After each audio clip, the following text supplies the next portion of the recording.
Wala ka bang balak sabihin? Anong sasabihin ko? Tungkol sa nangyari. Hindi ako nagbibiro kanina. Ano bang ibig mong sabihin kanina? Tinatanggap ko na ang pagkatalo ko. May gusto ko sa'yo. Gusto na kitang ligawan. Ah. Ah? Alam mo na siguro, no? Kaya pala ang kalmado mo eh.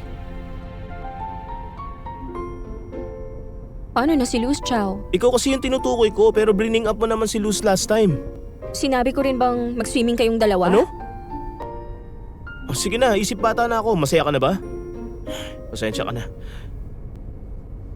Di naman kailangan yan. Di pa naman tayo magkarelasyon eh. Grabe. Ang hirap mong ligawan. Pero hindi ako susuko.